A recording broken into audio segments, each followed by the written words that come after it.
안녕하세요. 할렐루야 교회 성도 여러분, 이철규 목사입니다. 오늘은 사무엘하 20장을 통해서 함께 은혜를 나누고자 합니다. 오늘 말씀은 14절에서 22절의 말씀입니다. 세바가 이스라엘 모든 지파 가운데 두루 다녀서 아벨과 벳마아가와 벨이 모은 땅에 이르니 그 무리도 다 모여 그를 따르더라. 이에 그들이 벳마아가 아벨로 가서 세바를 애우고 그 성읍을 향한 지역 언덕 위에 토성을 쌓고 요압과 함께한 모든 백성이 성벽을 쳐서 헐고자 하더니 그 성읍에서 지혜로운 여인 한 사람이 외쳐 이르되 들을지어다 들을지어다 청하건대 너희는 요압에게 이르기를 이리로 가까이 오라 내가 내게 말하려 하노라 한다 하라. 요압이 그 여인에게 가까이 가니 여인이 이르되 당신이 요압이니까 하니 대답하되 그러하다 하니라. 여인이 그에게 이르되 여종의 말을 들으소서 하니 대답하되 내가 들으리라 하니라. 여인이 말하여 이르되 옛 사람들이 흔히 말하기를 아벨에게 가서 물을 것이라 하고 그 일을 끝내었나이다. 나는 이스라엘에 화평하고 충성된 자 중 하나이거늘 당신이 이스라엘 가운데 어머니 같은 성을 멸하고자 하시도다. 어찌하여 당신이 여호와의 기업을 삼키고자 하시나이까 하니 요압이 대답하여 이르되 결단코 그렇지 아니하다. 결단코 그렇지 아니하다. 삼키거나 멸하거나 하리 함이 아니니 그 일이 그러한 것이 아니니라. 에브라임 산지 사람 비그리의 아들 그의 이름을 세바라 하는 자가 손을 들어 왕 다윗을 대적하였나니 너희가 그만 내어주면 내가 이 성벽에서 떠나가리라 하니라. 여인이 요압에게 이르되 그의 머리를 성벽에서 당신에게 내어 던지리이다 하고 이에 여인이 그의 지혜를 가지고 모든 백성에게 나아가매 그들이 비그리의 아들 세바의 머리를 베어 요압에게 던지니라. 이에 요압이 나팔을 불매 무리가 흩어져 성읍에서 물러나 각기 장막으로 돌아가고 요압은 예루살렘으로 돌아와 왕에게 나아가니라. 사무엘하 20장은 세바의 반역과 요압이 그를 진압하는 과정을 담고 있습니다. 다윗은 반란을 일으킨 압살롬의 군대를 평정하고 예루살렘으로 귀환을 하게 됩니다. 그러나 다윗 왕의 황궁 속에서 유다 지파와 또 다른 지파들 사이에 갈등이 생기게 됩니다. 사사시대부터 에브라임 지파가 이스라엘의 장자권을 가진 지파로서 주도권을 가지고 있었는데 유다 지파 출신인 다윗이 이렇게 왕이 됨으로써 주도권이 유다 지파로 넘어가게 된 것입니다. 이에 이스라엘 지파들은 유다 지파를 경계했습니다. 그런데 다윗의 황궁에서 유다 지파가 다윗이 이스라엘의 전체의 왕임에도 불구하고 자신들만의 왕인 것처럼 행동합니다. 그래서 이스라엘 지파의 감정을 악하게 만들었습니다. 아마도 이러한 권력 구도 속에서 서로를 향한 반목과 또 질투로 인한 싸움이었을 것으로 보입니다. 그때 세바가 등장합니다. 그는 베냐민 지파에 속한 사람이었습니다. 사울이 속한 이 베냐민 지파로서 이스라엘에서 영향력을 행사하던 그는 이스라엘 백성을 선동하여 반란을 일으키게 되었습니다. 세바의 반란은 이전의 압살롬의 반역보다 더 적극적이고 또 다윗에 대해서 또 적대적인 모습이었습니다. 왜냐하면 세바는 다윗 가문의 유감이 많은 이 베냐민 지파의 사람으로서 이스라엘의 혼란과 또 내분을 틈타 적당한 명분을 내세웠고 또 다윗에 대하여 반기를 들고 민심을 흔들었기 때문입니다. 또다시 이 내전의 위기가 닥치자 다윗은 아마사를 진압군의 총사령관으로 임명하고 유다 지파에서 병력을 모집하라고 명령을 했습니다. 이 결정은 평소 다윗의 군사령관으로서 많은 공훈을 세웠을 뿐만 아니라 압살롬의 반란을 진압하는데 그 충성을 다한 요압 장군의 권력을 이렇게 분산하려고 하는 다윗의 정치적인 계산이 아마도 포함되어 있었을 것입니다. 하지만 명령을 받은 아마사는 왕이 정해준 이 기한에 장병들을 다 모으지 못했고 기다리지 못한 이 다윗은 다시 요압의 아우 아비새를 군사령관에 임명했습니다. 새로운 사령관이 된 아비새는 요압과 함께 최정예 군병력을 모두 이끌고 예루살렘을 떠나 북으로 향했습니다. 얼마 안 가서 기브온 큰 바위 곁에 이르렀을 때에 군사령관에서 경질된 이 아마사를 만나게 되고요. 이 아마사는 그들을 맞이하려 나왔습니다. 요압은 이렇게 입을 맞추려고 하는 신용을 하면서 아마사에게 접근합니다. 그리고 손에 있던 단검으로 아마사의 배를 이렇게 찔렀습니다.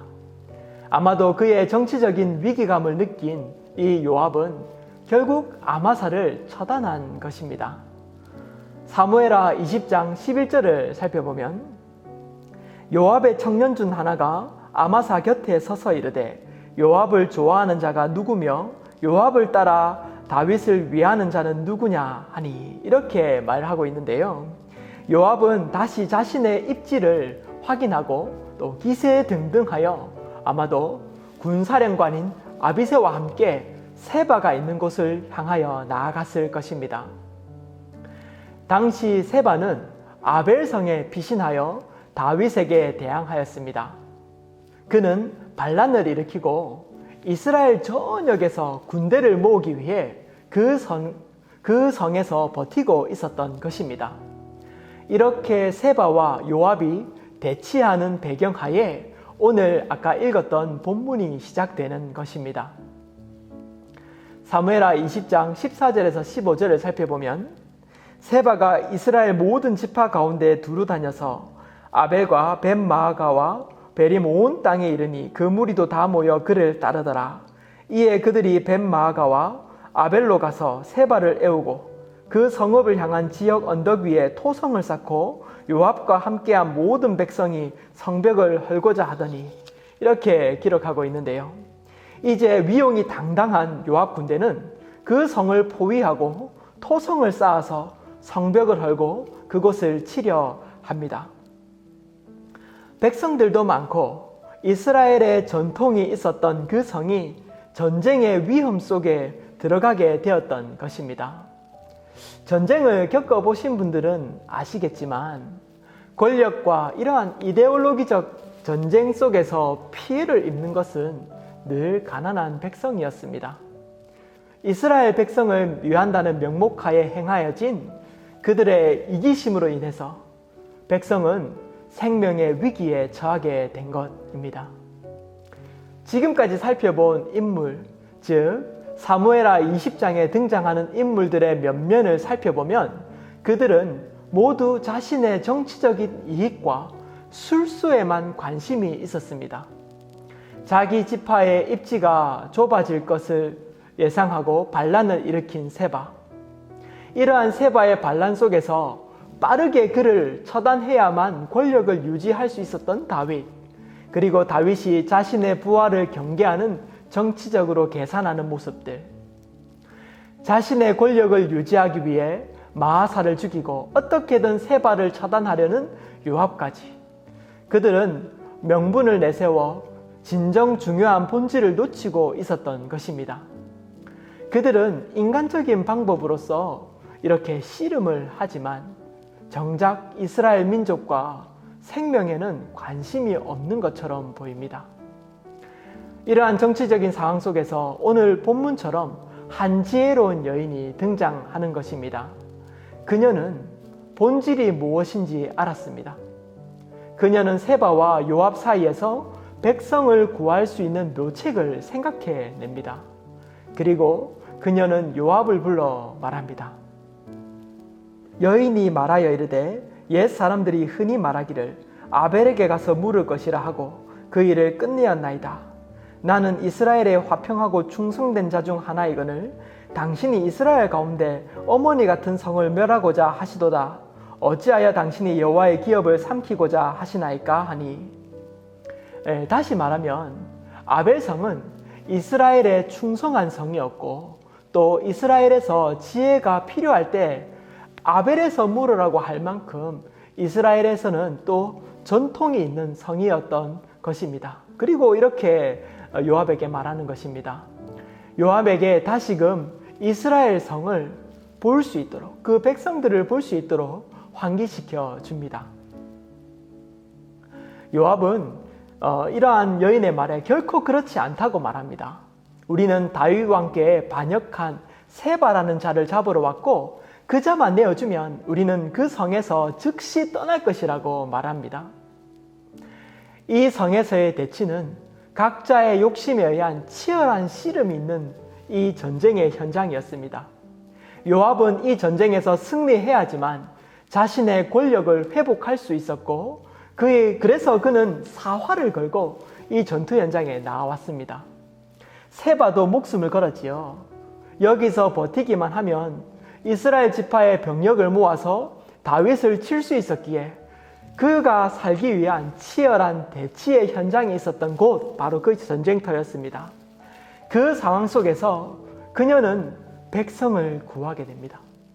사무엘하 20장 22절을 보면 이에 여인이 그의 지혜를 가지고 모든 백성에게 나아가매 그들이 비그리의 아들 세바의 머리를 베어 요압에게 던진지라. 이에 요압이 나팔을 불매 무리가 흩어져 성읍에서 물러나 각기 장막으로 돌아가고 요압은 예루살렘으로 돌아와 왕에게 나아가니라. 이렇게 멈출 수 없을 것 같은 두 사람의 이러한 결심을 멈추어 세우고 백성을 지킨 것은 오늘 본문에 등장하는 한 지혜로운 여인이었습니다. 저는 예전에 어머니께서 자주 이런 말씀을 해주셨습니다. 생명 걸린 일 아니면 철규야 양보하고 살아라, 이렇게 하는 말씀이셨는데요. 정말 중요한 본질을 놓치지 말고 본질이 아닌 것에 너무 집착하지 말라는 것이었겠지요.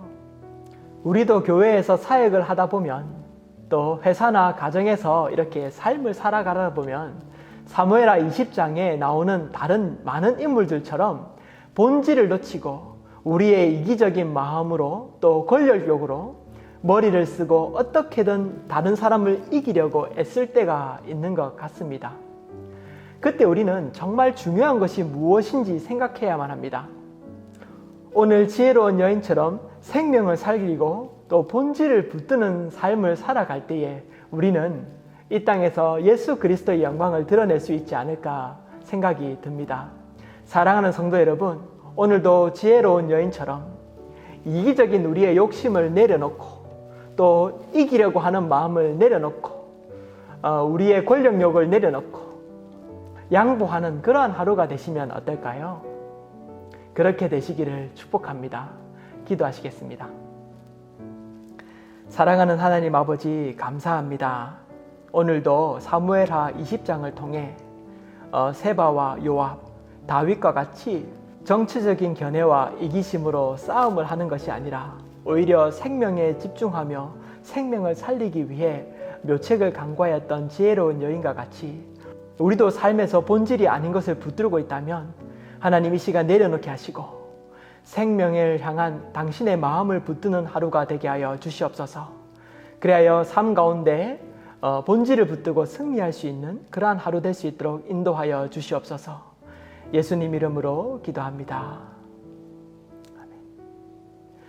사랑하는 성도 여러분, 오늘도 승리하시는 하루 되시기를 축복합니다. 사랑하고 축복합니다.